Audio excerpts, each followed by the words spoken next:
Bonjour, aujourd'hui nous accueillons Pierre Bélanger. Pierre Bélanger qui est paysagiste, qui enseigne à la Graduate School of Design de Harvard.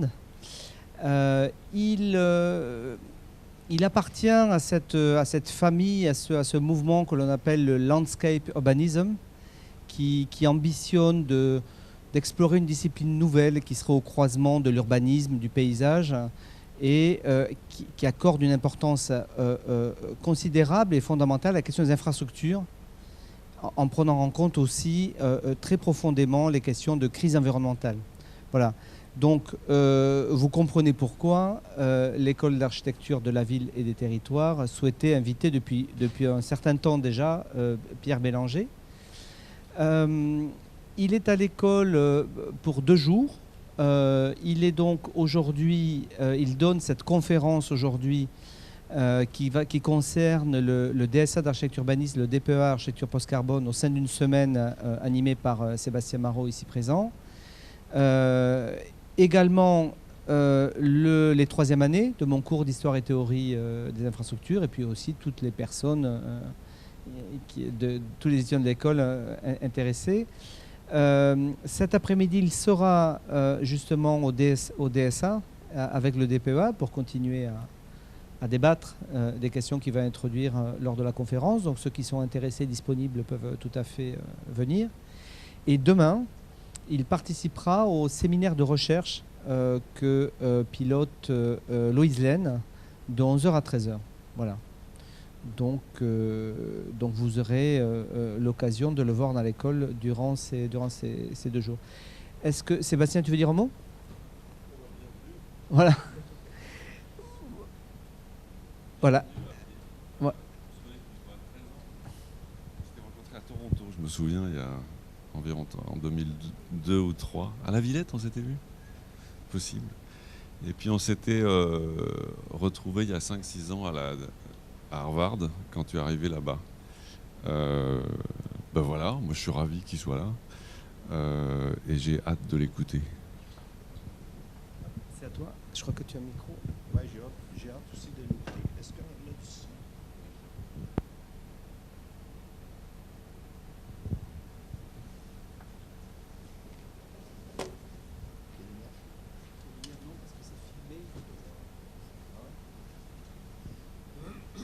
On se parle pas mieux dans le noir?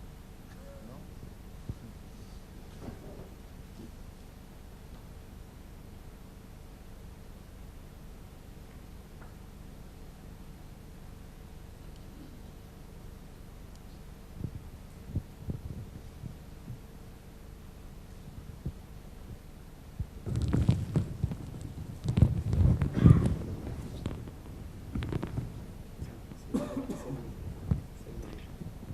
Mais il est ouvert, hein? Ouais. Est-ce qu'on peut l'utiliser aussi? OK.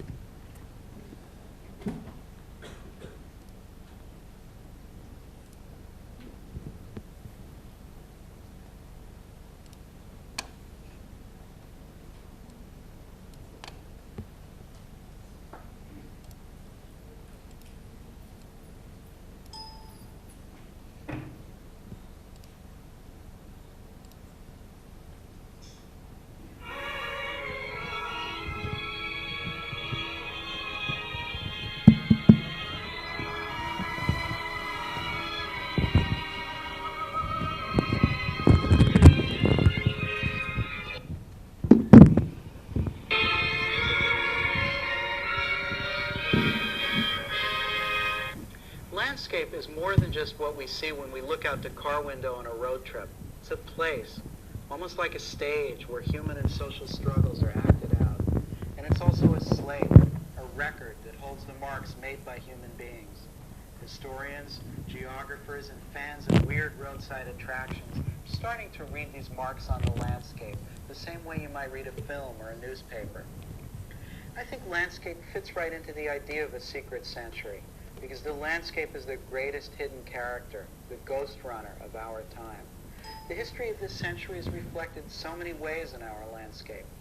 The expansion of human activity into ever larger amounts of space, the middle class retreat from communal spaces like cities into privatized spaces like walled communities, and the occupation of more and more territory for freeways, factories, and shopping malls. All of this is reflected in the landscape. The face of America has been changed. A factory is built out in the open country, and quickly a great city arises around it. As the 20th century progresses, a virtual landscape is laid over the land. This invisible electronic infrastructure designed to carry information at first carried the dots and dashes of Morse code, then countless telephone conversations and the babble of radio and TV. Now it also carries digital information that translates into words, pictures, and moving images. This invisible landscape becomes a place of business, a point of production, and a rendezvous for friends and family. And as personal and business relationships expand over an increasing space, they unfold at higher speeds. Somewhere, someone sets a blast to erupt rich ores of metal from stubborn rock. Finally, in this century, we've taken more raw materials from the earth than ever before, and extraction leaves its unmistakable traces on the land.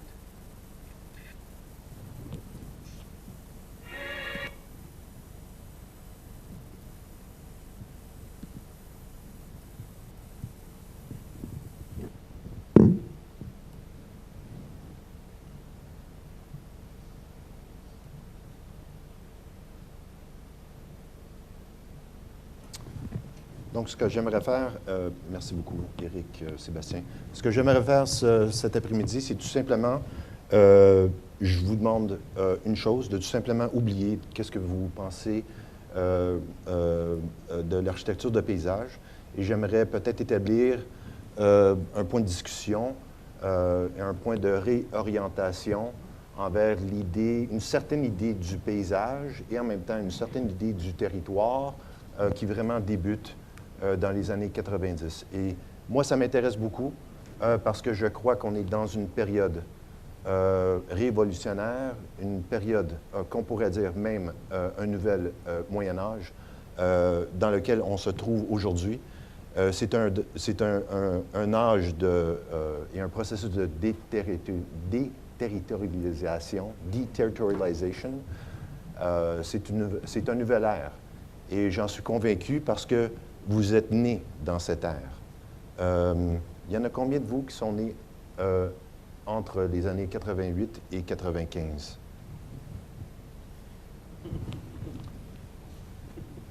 Et donc, je pense que c'est l'ère qui vous appartient. Et donc, j'aimerais en discuter un peu plus. Parce que, enfin, si on reconnaît que la discipline professionnelle d'architecture de paysage vraiment tient compte de son histoire un peu coloniale, impériale, victorienne. Moi, ce qui m'intéresse beaucoup comme paysagiste urbaniste, c'est cette idée que peut-être le projet du paysage débute en ce moment dans notre ère. Et puis, c'est vraiment, je crois, une révolution.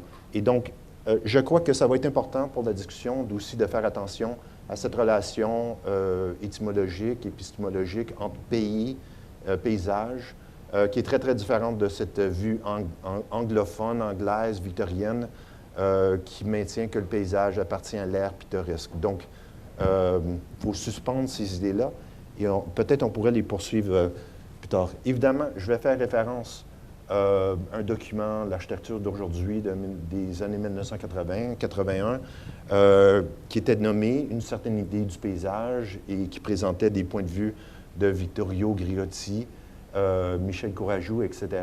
Mais j'ai mis en relation aussi avec certaines autres idées d'urbanistes du même temps. Mais en premier lieu, j'aimerais présenter ces idées de déterritorialisation. Comment on dit ça en français? Déterritorialisation. Pareil. On le dit pareil. OK, ça marche. La même difficulté pour le prononcer. OK.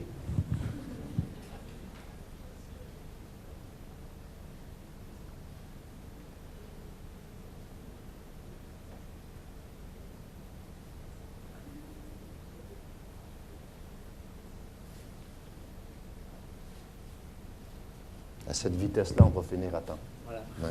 Bien.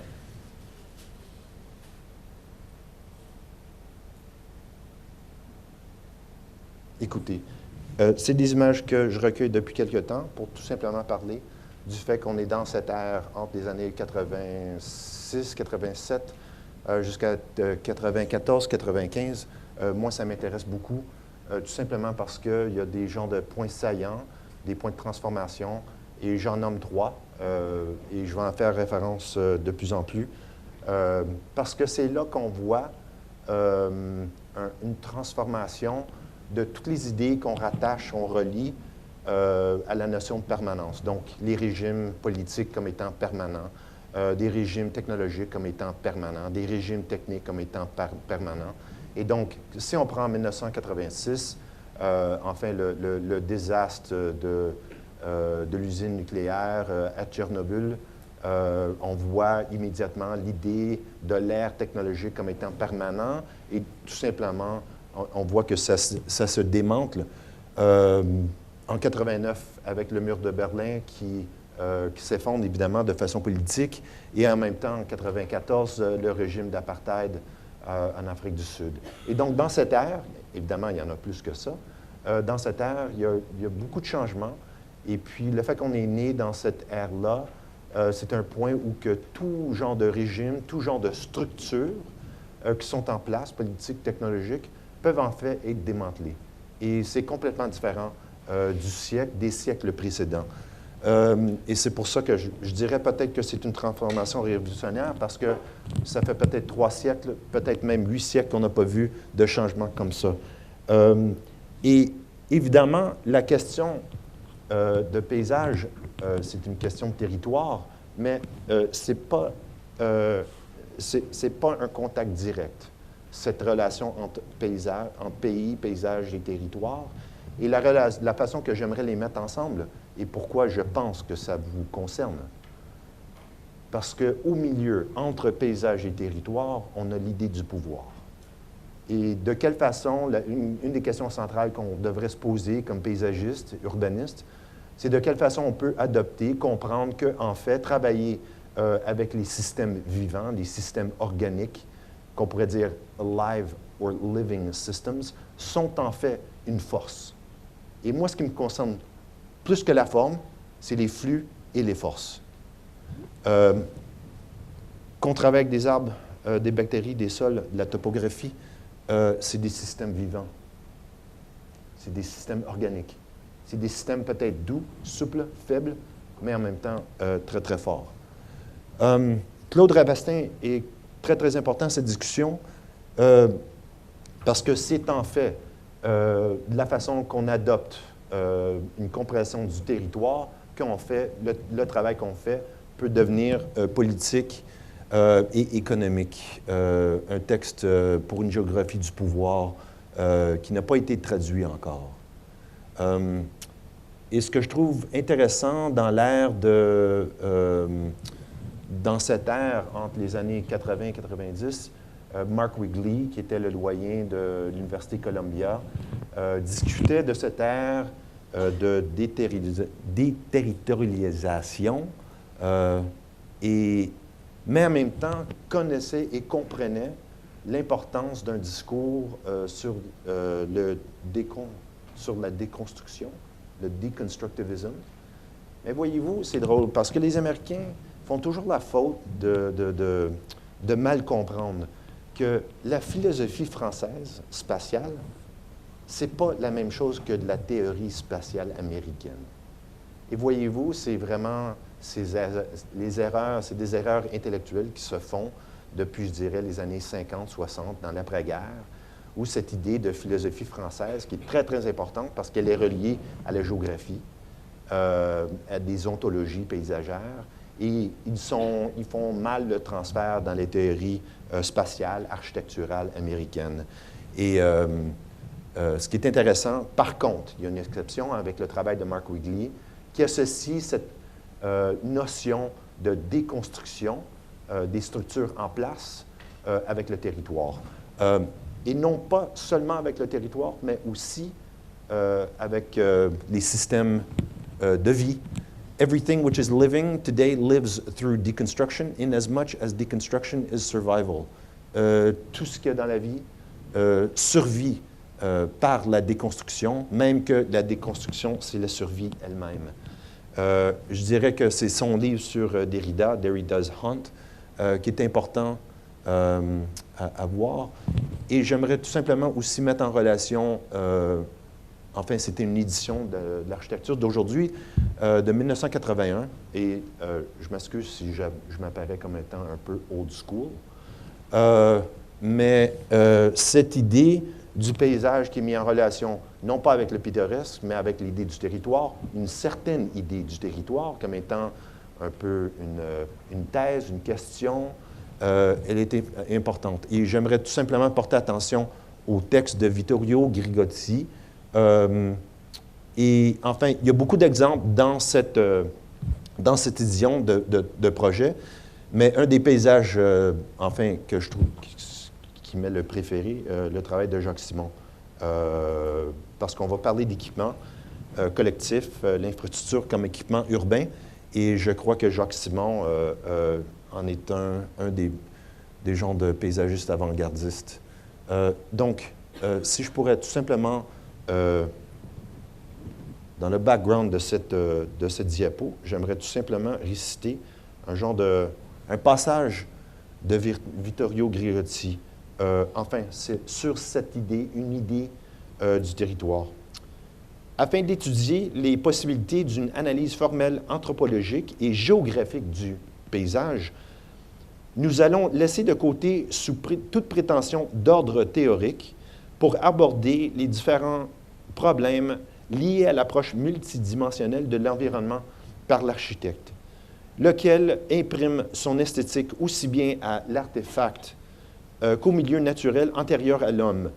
Et donc, ce milieu antérieur à l'homme est important parce que j'aimerais mettre en relation même l'idée de Françoise Chouet, qui parlait de pré-urbanisme. Et cette idée, elle est très, très importante à comprendre la relation entre paysage et territoire. Le concept du paysage en tant qu'ensemble d'éléments, et on pourrait dire d'équipements, est étudié ici avec une ambiguïté calculée. Et donc, cette idée qu'en fait, le paysage et la relation avec le territoire n'est pas une relation directe, mais c'est une relation qui est à multiples dimensions, qui est approximative. Elle est importante parce que déjà, dans les années 80, Vittorio Grigotti sous-entendait ces relations complexes écologiques. Bon, le concept de paysage en tant qu'ensemble d'éléments est utilisé ici avec une ambiguïté calculée. La façon dont nous allons traiter la dimension géographique sera un exemple particulièrement représentatif de cette manière sans doute nouvelle d'aborder ce thème par rapport à la structure de la forme en architecture. Et ce qui est important dans ce passage, c'est que peut-être l'idée du paysage et en même temps l'idée du territoire, et j'aimerais mettre sur la table l'idée du pouvoir, est en fait un projet de réforme de l'architecture qui est en place. Et non seulement un projet de réforme ou un projet réformiste, mais un projet qui en fait déplace des formes centrales de pouvoir et en même temps de savoir.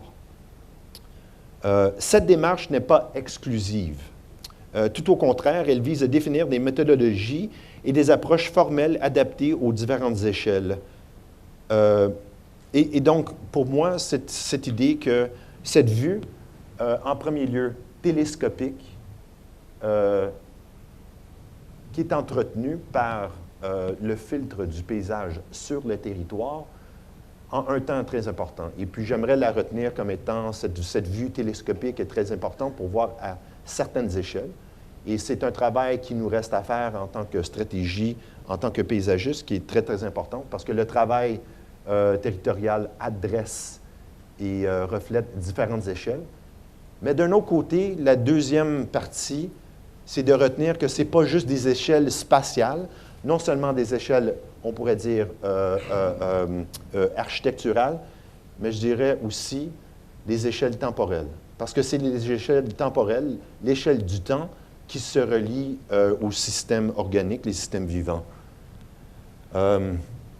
Enfin, donc, Grigotti continue avec cette idée et non seulement essaie de développer une idée territoriale comme étant un projet réformiste à l'architecture, mais aussi commence à comprendre le projet de représentation de l'image du territoire. Et en fait, c'est bien l'image du territoire elle-même qui est développée à travers de ce cahier de l'architecture d'aujourd'hui. Et j'aimerais tout simplement développer cette idée de l'image en relation avec la représentation du territoire et en même temps les risques qui sont perçus du territoire. Et on met ça dans le contexte, évidemment, des discussions sur le climat des dernières semaines, parce qu'on va essayer de mettre ça en relation et dans un bon contexte. Donc, je fais une relation avec un Italien et un Canadien qui est devenu américain, John Kenneth Galbraith. C'était un économiste. Quelques années auparavant, en 1967, dans son livre « The New Industrial State », l'État industriel nouveau, qui établit, dans le dernier siècle, le capital et le pouvoir sont devenus plus importants que la terre. Et je fais une distinction très, très importante entre land et landscape. Land, de la façon qu'on le perçoit, c'est vraiment la terre, mais qui est appropriée, étant donné que le paysage lui-même c'est aperçu, et c'est vu, c'est reconnu, c'est représenté. Ce qui est important aussi, dans le travail de John Kenneth Galbraith, et je vous avise de lire son livre, il est très important parce qu'il y a une thèse principale que nous ne sommes pas dans une ère urbaine, mais en fait, nous sommes dans une ère industrielle de proportions tellement énormes qu'on ne les voit plus. Et donc, étant donné que j'ai cette expression « we have never been urban », c'est une expression que je prends très, très sérieusement, étant donné que nous sommes dans une ère où les structures, les infrastructures industrielles, eux-mêmes ont atteint des proportions, des complexités tellement énormes qu'on ne les voit plus. Voyez-vous, je pourrais imaginer que vous avez tous une carte de crédit dans votre porte-monnaie, oui? Qui a une carte de crédit? C'est évident, non? Tout le monde. Il n'y a aucun moyen d'exister dans le 21e siècle sans crédit. Et donc, c'est drôle parce qu'on n'étudie jamais le crédit comme étant une infrastructure qui, en fait, structure notre vie complètement. Les formes de crédit, c'est la même chose que la chaîne froide. C'est bien parce qu'on a une chaîne froide qui est très, très développée.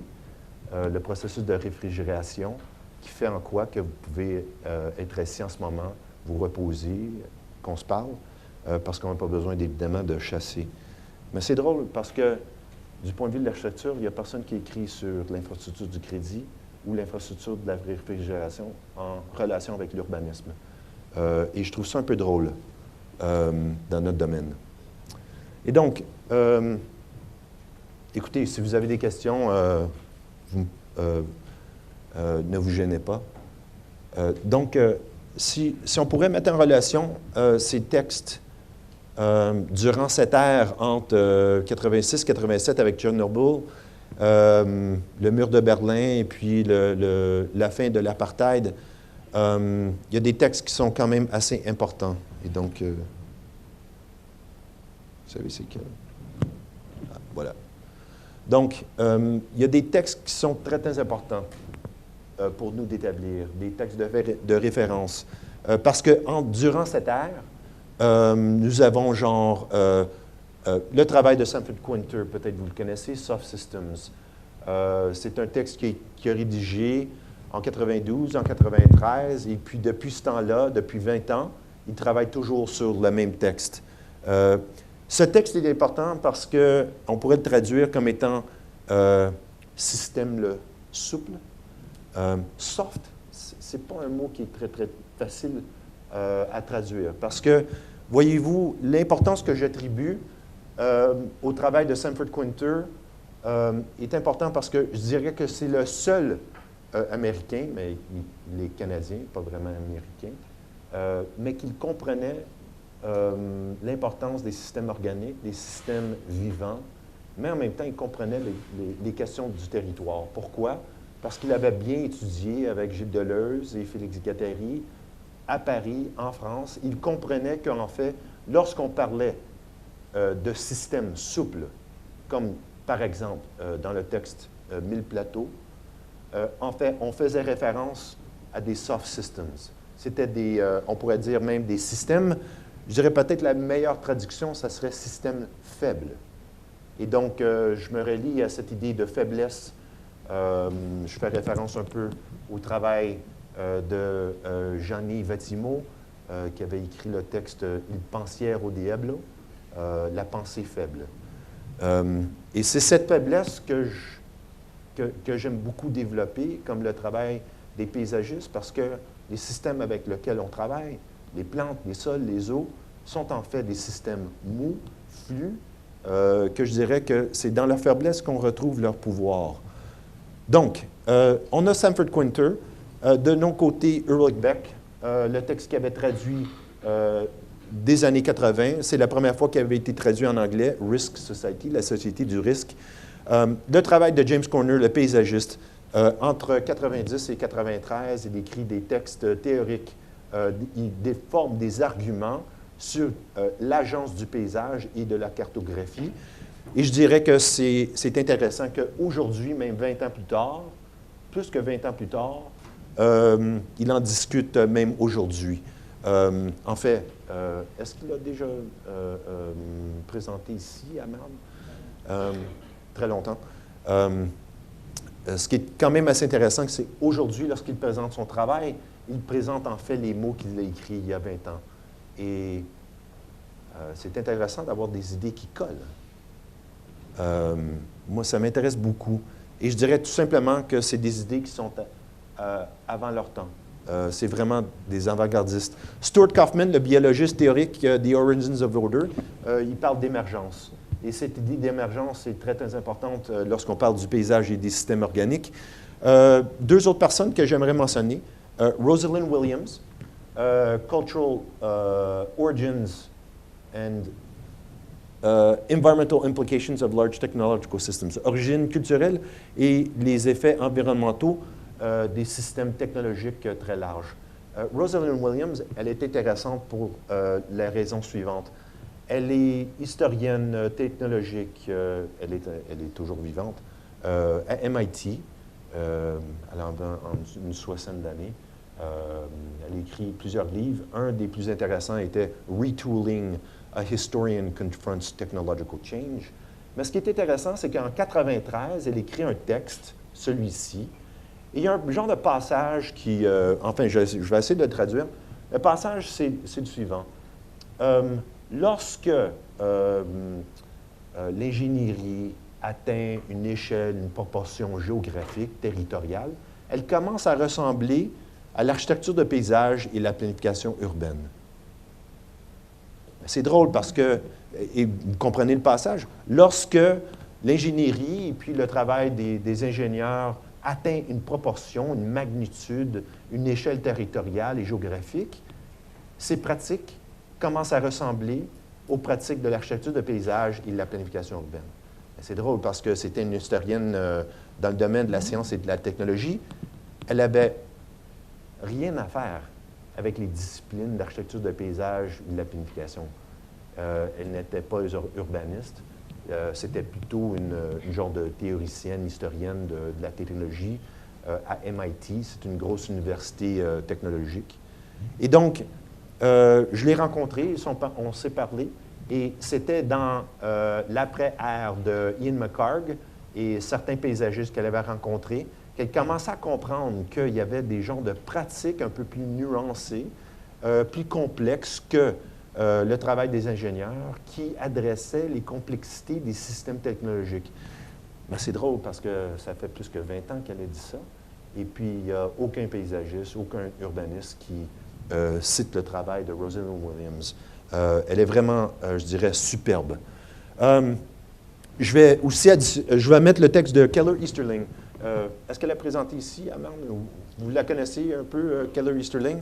Elle est intéressante parce qu'aussi, en 1994, elle écrit un texte, Network Ecology, c'est vraiment un texte, c'est un court texte d'environ 10 pages, mais tout son travail qu'elle fait comme théoricienne, historienne et architecte sur les infrastructures, son dernier livre récemment était Extra State Craft, qui racontait le travail des infrastructures des États, est important parce que en 93-94, elle parlait de toutes ces dimensions-là.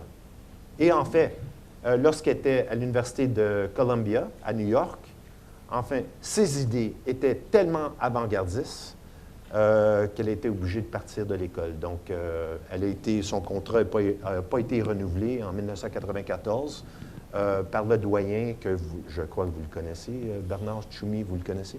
Oui, vous savez c'est qui? Ouais. C'est l'architecte de l'école. Pardon? C'est l'architecte de l'école. Ah bon? On est bien dans le ventre du dragon ici. Mais c'est intéressant parce que, voyez-vous, c'est une genre de théoricienne, une architecte qui avait des vues sur le paysage, territoire, l'écologie même, par l'intermédiaire de la région et des politiques territoriales, des idées tellement avant-gardistes que ça mettait en question les genres de centres de pouvoir intellectuel, les théories du temps à Columbia University. C'est incroyable, hein, avoir des idées qui font peur aux géants. Elle est intéressante parce qu'aujourd'hui, il y a maintenant 20 ans, elle écrit toujours sur la même chose. C'est des idées qui collent. Et il y en a beaucoup plus d'autres architectes, paysagistes, urbanistes, etc. Et donc, moi, lorsqu'on voit ça sur un point de vue historique, enfin, les années 90, c'est pas vraiment l'histoire, mais c'est notre vie, c'est notre ère. Ce que je trouve quand même assez intéressant, c'est qu'on a passé par-dessus cette ère. On ne l'a pas vraiment vu, on ne l'a pas vraiment reconnu parce qu'on essaie de... C'était la course vers le millénaire, il y avait 9/11 aux États-Unis. Enfin, donc, la théorie que j'ai en ce moment, c'est qu'on est passé par-dessus cette ère, on n'a pas reconnu la transformation qui s'est passée. En fait, on l'a vraiment exclu du discours qui était plutôt mainstream. Et ce qui est arrivé, c'est que, je dirais aujourd'hui, la théorie que j'ai, c'est qu'on fait toujours la même chose qu'on fait depuis 30 ans. Il n'y a pas grand changement. Les choses qu'on fait, c'est les pratiques, c'est les mêmes. On travaille pour les privilégiés, les méthodes qu'on fait, c'est la pédagogie. Ça se recycle. Et donc, enfin, on va mettre ça en pratique. Donc, il nous reste 15-20 minutes. Ouais? OK. Enfin, je vais présenter tout simplement trois stratégies. Si on a le temps de partager un projet, on pourrait le faire. Donc, j'aimerais présenter mon premier urbaniste, Jacques Cousteau, vous le connaissez. Oui? Bon, il est populaire, non? Je crois que la souveraineté des États va s'effondrer face aux besoins d'interdépendance universelle. C'est drôle, c'est un peu ce qu'on fait depuis quelques semaines à Paris, non? Face au changement des climats. En fait, c'est peut-être le climat, les changements de climat qui vont sauver le monde. J'ai amené une revue. Et je sais, c'est un peu, ça n'a pas de sens, hein, l'idée que les changements climatiques vont sauver le monde. Mais j'aimerais je vous passe le mot par l'intermédiaire de Ulrich Beck. J'ai amené une revue de Harvard Design Magazine que j'ai éditée avec Jennifer Siegler, j'ai invité Ulrich Beck à présenter un point de vue. Et puis, j'étais en discussion avec lui pendant 12 mois. Et finalement, il m'a envoyé un texte en 7 thèses qui développait cette idée que, en fait, les changements de climat, climate change will save the world. Et c'est en cette thèse qu'il développe cet argument. Je crois que le texte est important parce qu'il est mort le 1er janvier 2015. C'était son dernier texte. C'est lui qui m'a introduit à Jacques Cousteau comme urbaniste. Et donc, si on travaille avec des échelles territoriales, des échelles de temps, qu'est-ce que ça a l'air comme pratique? Cette idée de changer de l'ère industrielle de cette idée des économies d'échelle qui structurent la façon qu'on bâtit les infrastructures et les territoires. Je pense que le travail qu'on fait lorsqu'on travaille avec les plantes, les eaux, les sols, c'est des systèmes avec lesquels on peut travailler à différentes échelles, que ce soit l'échelle matérielle, une à une, ou l'échelle métabolique, bactérielle, bactériologique, ou même l'échelle des États à 1 million, ou même l'échelle planétaire à 1 billion. Moi, ça m'intéresse beaucoup de savoir de quelle façon que ces systèmes-là peuvent travailler à différentes échelles.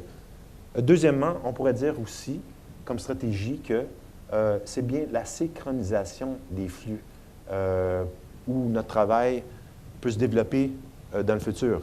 Voyez-vous la problématique qu'on comprend comme étant la pénurie des matériaux, des ressources, les changements climatiques ou même la mobilité des populations, c'est tout simplement des processus qui se passent en même temps.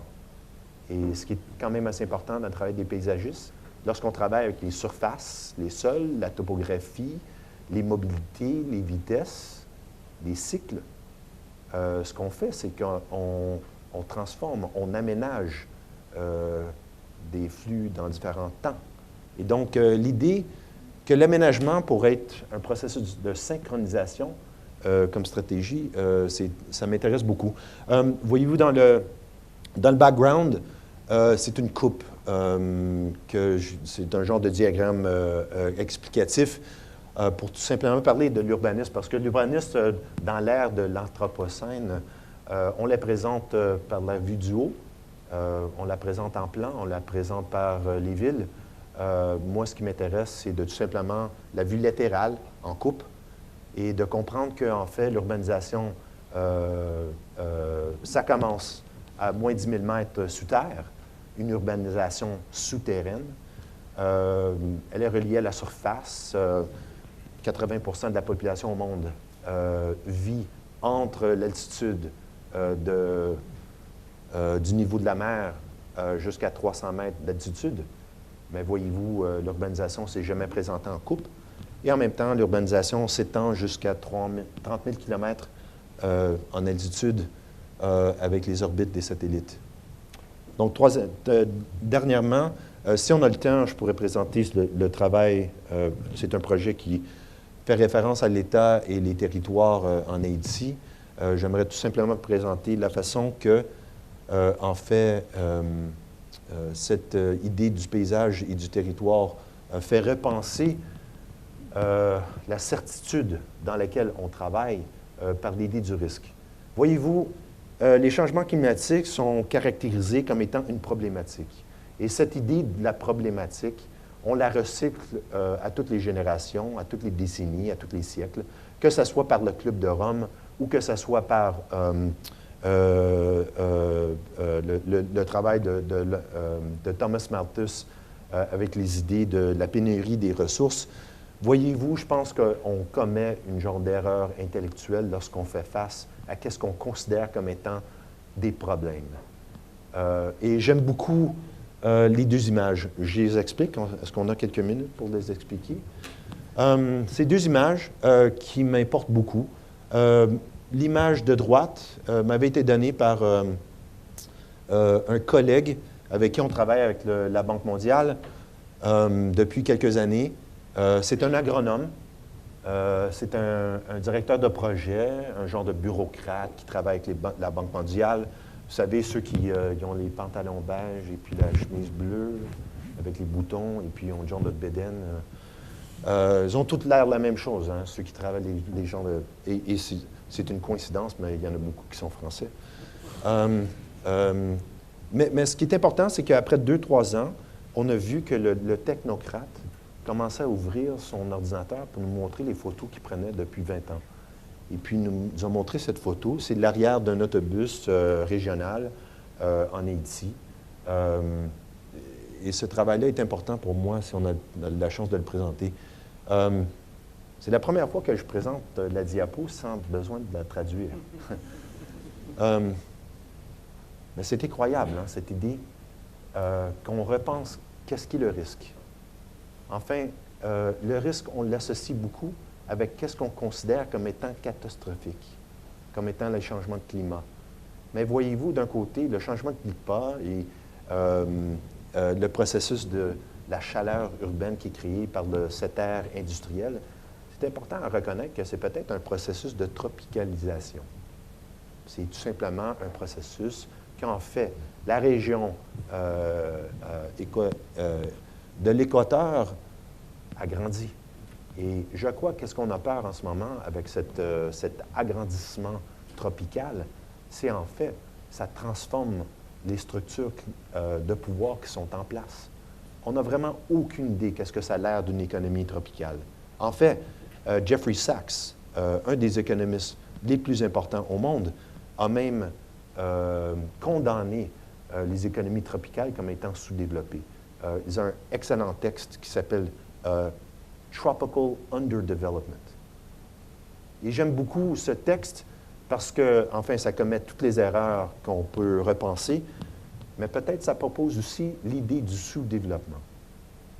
L'idée du sous-développement comme étant l'idée la plus avant-gardiste du 21e siècle.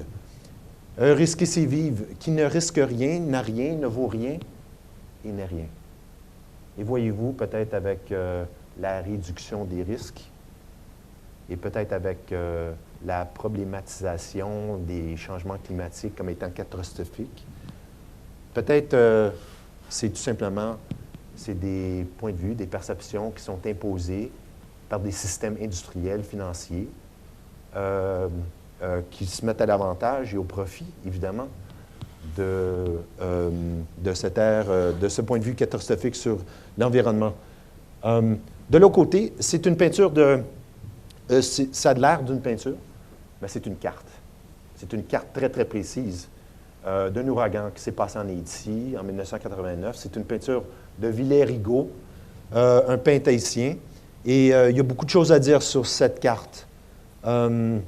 C'était un ouragan à catégorie 4 avec des vents de 200 km/h. Et vous savez, ce qui est intéressant avec l'Haïti, d'étudier l'Haïti sur une longue durée, pas seulement dans l'ère post-séisme, mais depuis 300, 400, 500 ans, on peut vraiment lire l'histoire de l'urbanisme à travers de l'Haïti.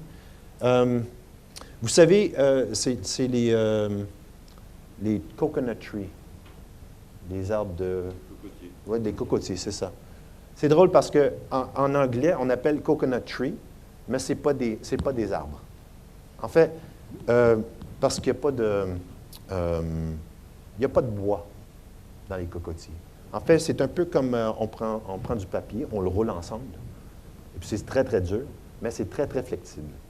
Et donc, à 200 km/h, vous savez, les cocotiers, ça se plie, jusqu'à temps que les feuilles peuvent toucher au sol et puis rebondir. Incroyable. C'est une faiblesse, c'est une flexibilité. C'est quand même assez incroyable. Vous avez déjà été dans un ouragan à 200 km/h? Non, parce que vous êtes en France. C'est drôle, mais en même temps, c'est pas drôle. Parce que vous savez, l'Haïti, c'est subdivisé comme la France. Vous savez aussi que c'est subdivisé en 10 provinces, qui sont subdivisées en 10 districts, et il y en a une centaine. Et cette bureaucratie, cet état de l'État, en fait, est posé sur une structure topographique très, très dynamique. Enfin, c'est une structure tropicale qui est mal alignée avec une structure tempérée. De l'autre côté, on pourrait parler de deux autres choses. Des animaux, les bêtes, parce qu'on pourrait comprendre aussi que les bêtes eux-mêmes, que ce soit les ânes ou les cochons créoles, c'est ce qu'on pourrait appeler live capital. C'est un capital vivant, organique. Imaginez-vous, au début de la session d'école, vous vous présentez au doyen et puis vous amenez votre petit cochon pour faire l'échange pour payer pour l'école. Voyez-vous, c'est ce qui se passe à la fin de toutes les saisons de récolte. En Haïti, le cochon créole est quand même assez important comme une infrastructure organique vivante.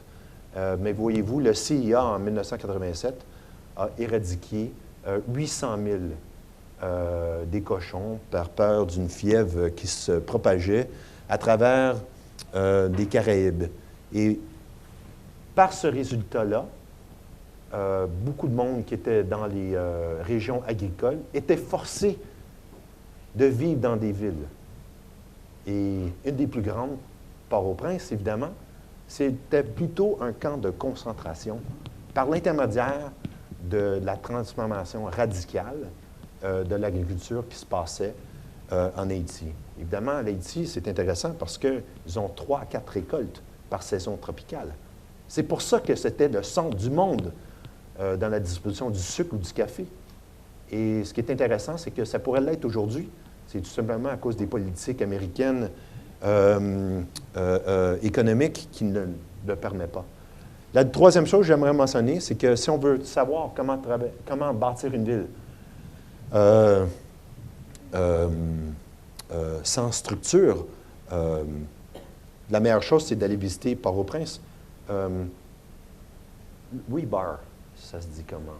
Le fer qu'on met dans le béton pour le renforcement. Pardon? Le fer à béton. Bon. Si on aimerait voir comment bâtir une ville sans le fer à béton, allez à Port-au-Prince. Parce que voyez-vous, le séisme qui s'est passé là en 2010, c'est en fait, ce n'était pas une crise nationale, c'était une crise de la ville.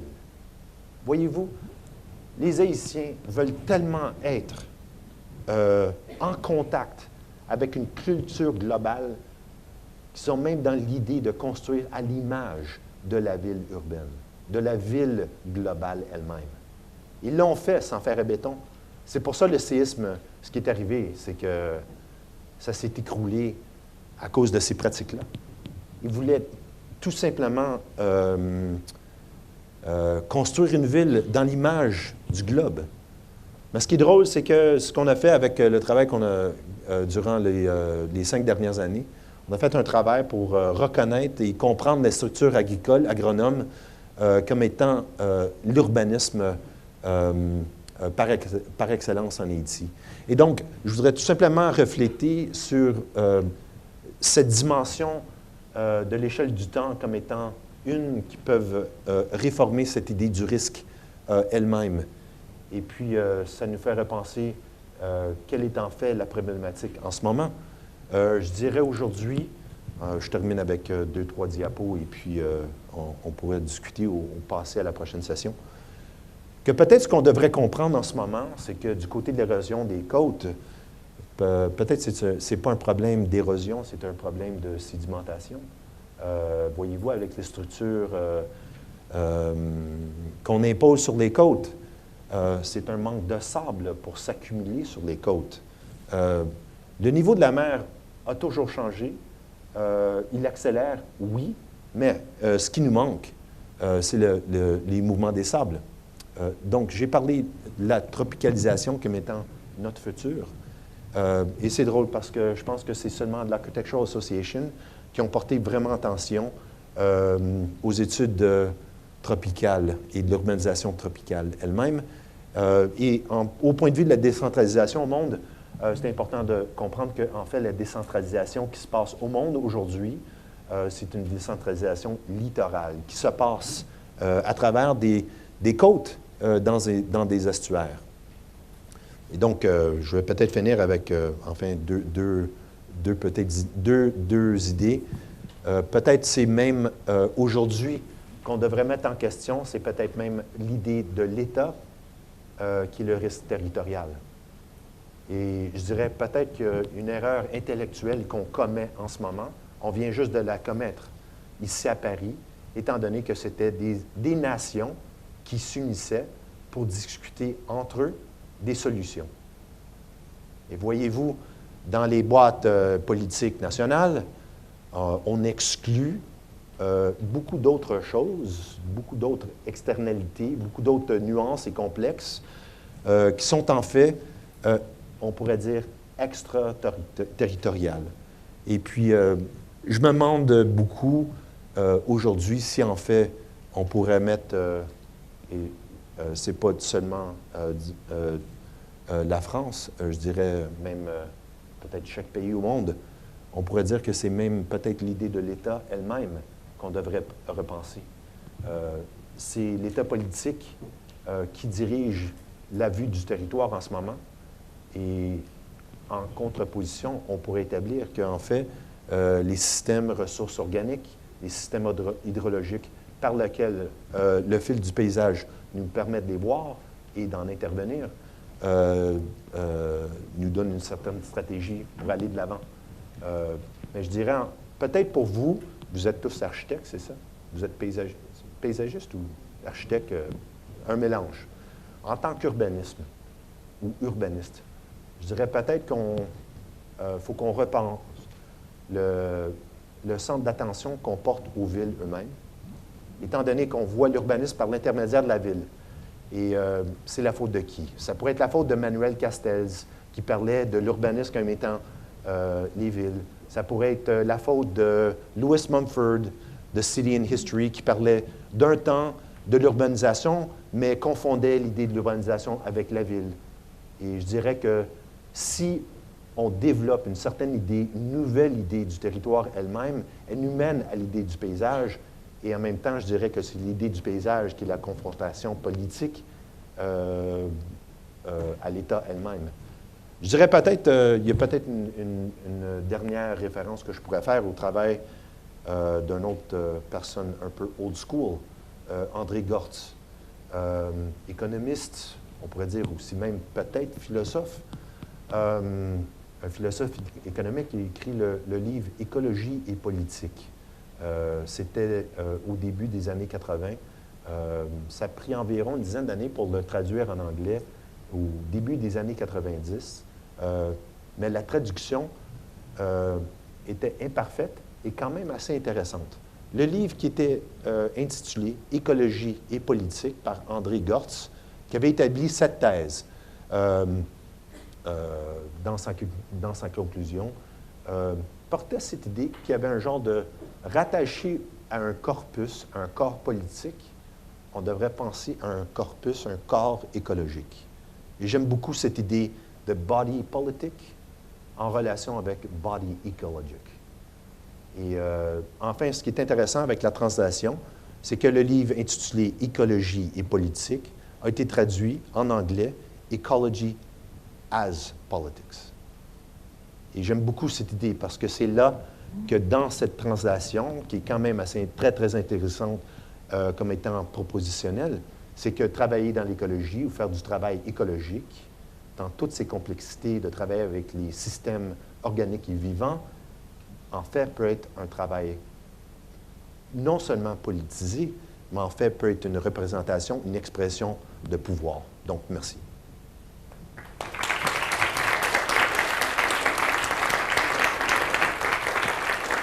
OK. On est 8 minutes en retard.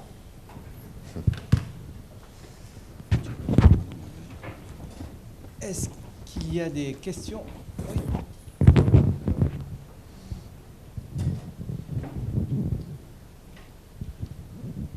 J'aime bien cette chaîne. Bonjour.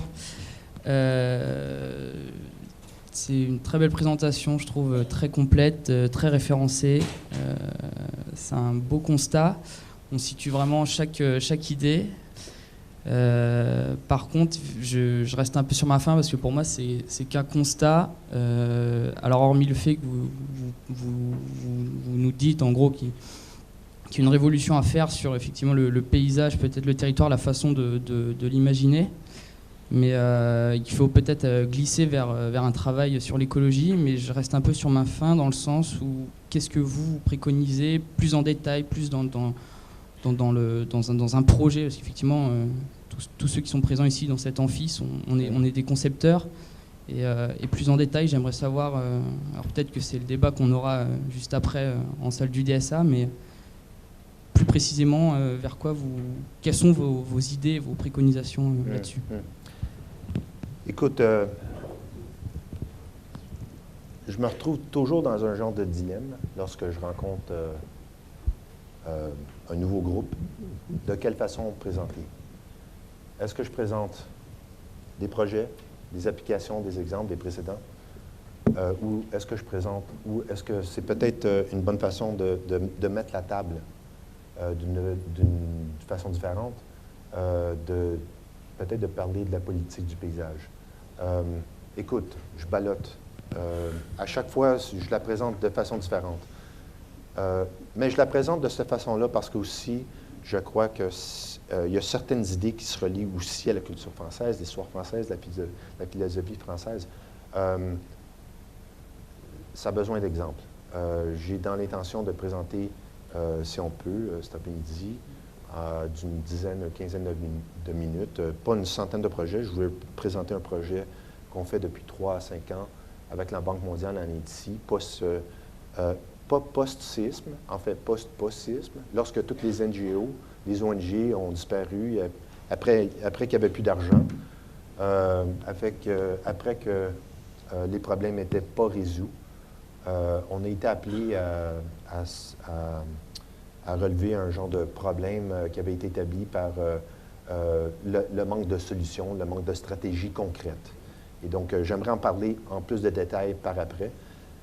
Mais je pense que c'est important pour moi aussi d'établir qu'en fait, le point de vue qu'on a en ce moment, avant de se lancer dans des applications, des stratégies, des détails, ce qu'on appelle des problèmes. Moi, vois-tu, le problème de l'urbanisation, c'est qu'on comprend, on voit l'urbanisation comme étant un problème. C'est ça le problème. C'est drôle, hein? C'est drôle à dire. Mais vois-tu, lorsque j'ai complété ma dissertation il y a 3 ans, à Wageningen, c'est une école de sciences naturelles, j'étais en combat avec le doyen de l'école de la science qui me demandait la 3e proposition.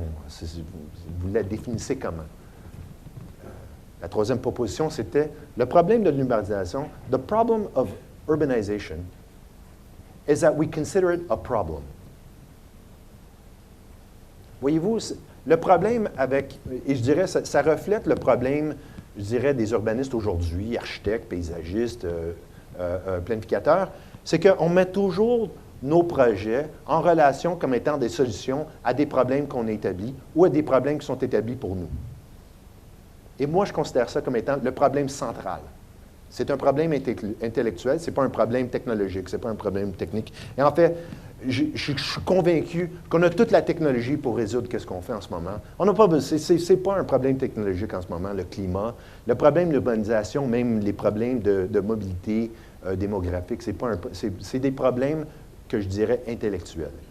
Et la façon de les réformer, qu'on pourrait y penser différemment, ça serait qu'on comprenne que, pour être un peu plus précis, peut-être pas concret encore, mais précis, qu'en fait, le problème de l'urbanisation, c'est qu'on considère comme étant un problème scientifique. Voyez-vous, ça nous importe.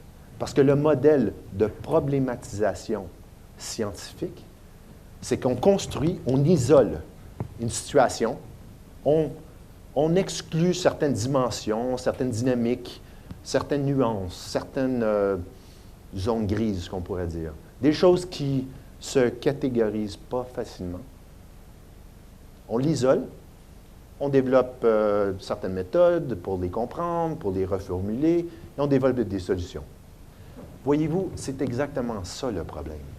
C'est que cette caractérisation-là des problèmes qu'on a en ce moment, apparemment, sont en fait formulés très, très souvent par des idéologies scientifiques qui, a priori, sont toujours en train de faire des exclusions, d'exclure certaines informations. Et c'est ça le travail écologique, et c'est un travail, c'est une méthode de savoir, de comprendre comment faire inclure certaines dynamiques de temps, certaines nuances, certaines composantes, des flux qui ne sont pas facilement caractérisés. Et je dirais aussi, ce qui est important pour nous, peut-être pour répondre de façon plus concrète à ta question, pour savoir de quelle façon on va devant, c'est de comprendre de quelle façon on peut les représenter. Et moi, ce que j'aime beaucoup lorsqu'on parle comme étant architecte, paysagiste, etc., c'est que notre travail est toujours spatial, territorial, géographique, Et je dirais en même temps, il faut porter plus attention à toutes ces échelles-là. Et en même temps, il faut représenter les projets dans le temps. Et moi, ce qui m'intéresse beaucoup, c'est des questions de longue durée. Lorsqu'on voit des problèmes qu'on importe en ce moment comme étant des problèmes récents de 10, 20 ans, 30 ans, moi, ce qui m'intéresse, c'est des échelles longues. Et de quelle façon on peut intervenir immédiatement, de façon très souvent comme étant minimale, qui transforme la prochaine génération. Moi, ça m'importe beaucoup. Parce que lorsqu'on prend cette vue de longue durée, les interventions, très, très souvent, sont très, très faibles. Et j'aime beaucoup cette idée et je ne dirais pas minimale. Les interventions avec les plantes, les espèces organiques, c'est à l'échelle territoriale, hein, mais ça prend du temps. Et j'aime beaucoup cette idée qu'on ne travaille pas juste avec l'échelle de temps, on ne travaille pas juste avec le temps, on ne travaille pas juste dans le temps, mais on aménage le temps. You don't just design with time. You don't just design in time. You design time. Et c'est intéressant à savoir que lorsqu'on travaille sur une coupe d'une rue, d'une piste cyclable, on travaille avec des vitesses, on aménage le temps. Et ça m'intéresse beaucoup de travailler à cette échelle. C'est une échelle, il n'y a pas plus de travail plus urbain que de travailler dans le temps. C'est superbe. D'autres questions? Est-ce que, dans la manière dont vous envisagez la déterritorialisation, est-ce que, en même temps, vous envisagez des reterritorialisations ou pas du tout? Oui, absolument. Mais avant de passer de l'avant et de immédiatement proposer ces nouveaux territoires-là, moi, je dirais que c'est exactement le travail des architectes en ce moment. On conçoit des nouveaux territoires, on conçoit des nouvelles configurations, des nouvelles formes d'organisation. Mais on parle jamais, et on ne met jamais ces projets-là en relation de qu'est-ce qu'on démonte, qu'est-ce qu'on détruit, qu'est-ce qu'on déconstruit, qu'est-ce qu'on repense. Et vois-tu, de mon côté, et je dirais que la France, elle est exceptionnelle dans ses pratiques d'aménagement et d'architecture. C'est une culture qui comprend l'architecture. Mais je dirais en même temps, la France est exceptionnelle dans cette position-là. Aux États-Unis, c'est drôle, je suis à la Graduate School of Design, et puis les architectes, et même au Canada, les architectes se demandent pourquoi la culture sont pas... la société n'est pas plus connaissante des avantages de l'architecture. C'est un peu une vue coloniale. Ouais, cette idée de faire monter le peuple pour comprendre ce grand art-là. Moi, je me pose toujours la question, les 7 billions, les 6 ou 7 billions au monde, ils commencent leur journée comment? De quelle façon ils comprennent l'urbanisme, eux? Ils le font sans connaissance architecturale, sans connaissance urbaine. Ils ne sont pas urbanistes, eux. Ils font comment? Ils veulent avancer. Ils veulent tout simplement démanteler les barrières qui sont en face d'eux pour être capable de... Et c'est le démantèlement-là, la déconstruction-là, qui est en fait le projet. Parce que, vois-tu, ce n'est pas tout seulement une conception des nouveaux territoires, des nouvelles configurations, mais qu'est-ce qu'on fait? Qu'est-ce qu'on développe en ce moment? Et moi, ça m'intéresse beaucoup parce que on travaille toujours dans un contexte qui est existant. Et il faut le transformer, ce contexte-là. Parce que sinon, on demeure dans un monde un peu utopique, de ne pas travailler dans un contexte qui existe déjà. Et je dirais que c'est la majorité du monde dans ce contexte-là qu'on travaille. Il y a toujours des règles, des lois, des structures en place qu'il faut transformer. En fait, aujourd'hui, le travail le plus influentiel, c'est le rezonage. Avant de reconstruire, avant de bâtir à nouveau, il faut rezoner. Et c'est intéressant parce qu'il n'y a pas une partie de la planète qui n'a pas une certaine zone législative. Et donc, j'en parle comme étant un processus de déconstruction. C'est un processus de déterritorialisation et c'est dans ce processus-là qu'on trouve la pratique. Parce que, vois-tu, ce n'est pas seulement un travail de conception. Quelle est la fin, quel est le produit, quelle est la proposition? Il faut travailler avec les gens, il faut développer une communauté, une audience avec les projets dans lesquels on développe. Est-ce que ça répond à votre question? Ça vous satisfait? Sûrement pas. Mais je dirais qu'avant qu'on pense qu'on est avant-gardiste, je dirais que peut-être c'est dans l'agence de le mapping, la cartographie, la reformulation de la problématique dans laquelle on trouve le projet. Voyez-vous, j'ai cette expression, the best designers are the ones that can make other people come up with their ideas. Parce que l'aménagement, le design, c'est plus persuasion, la persuasion. The best designers are the people that can make other people come up with their ideas or even better ideas. Et je suis sûr que ça ne satisfait pas beaucoup de personnes parce que vous êtes ici pour travailler comme architecte et développer des beaux designs, etc. Mais je dirais que l'agence des architectes les plus importants de votre génération, ce serait ceux qui peuvent persuader la société de développer des nouvelles idées. Et moi, ça m'importe beaucoup parce que c'est un travail de représentation, c'est un travail de cartographie. Et je dirais en même temps, lorsque j'ai présenté certaines idées-là avec des Italiens à Venise, il était un peu pessimiste parce qu'il voyait le travail des architectes comme étant le travail de cartographe, le travail de mapping. Mais voyez-vous, c'est un processus très, très social, hyper social, dans lequel on développe pas seulement une nouvelle idée ou une nouvelle proposition. En fait, on en développe plusieurs en même temps et c'est presque une garantie pour du travail à la vie.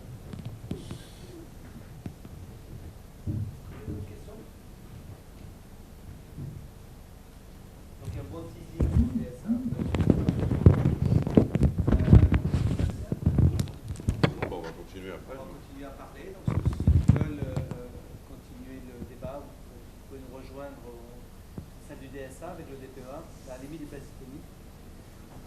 Peut-être, je vais tout simplement mentionner, s'il y en a qui ne peuvent pas nous joindre, pour répondre à cette question de la concrétisation des idées, ceux qui ne peuvent pas nous joindre, je vais présenter des idées dans la dernière édition du pamphlet Architecture. Est-ce que c'est... je ne sais pas si c'est connu dans... oui, le pamphlet Architecture. Donc, je viens tout juste de finir la dernière édition qui s'appelle Going Live. Et puis, elle est disponible. Vous pouvez aller à pa35.net. On vient juste de l'ouvrir aujourd'hui pour voir enfin les projets qui sont présentés aussi. Oui. J'ai oublié de dire aussi que la bibliothèque a mis en place une table bibliographique avec beaucoup d'articles de Pierre Bélanger, dont vous pouvez aller voir. Puis il y a beaucoup de choses sur Internet aussi sur son travail. Bon, merci.